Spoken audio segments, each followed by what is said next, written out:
Okay, so Vauxhall Frontera 2.8 diesel, old start, cold start. I haven't started it since,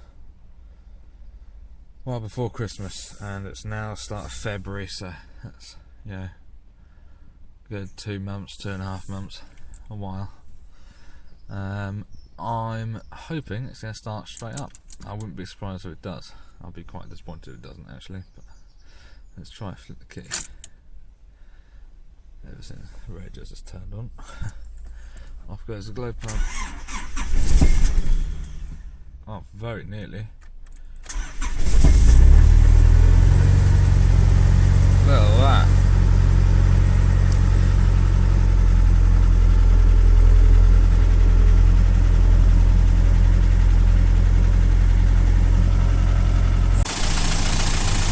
And just going to leave it purring for a bit.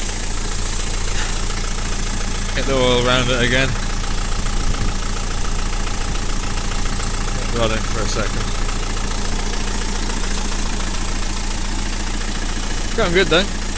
Can't believe it started that quickly. I was expecting it to crank a little bit, but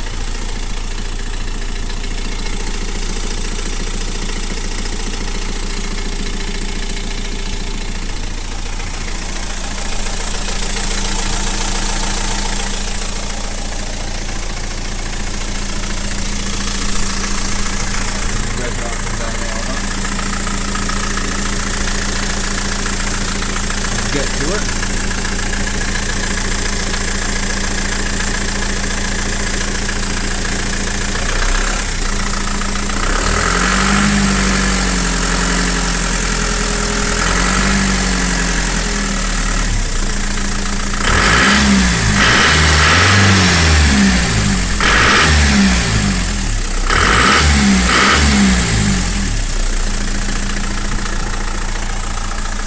Yeah, she sounds healthy.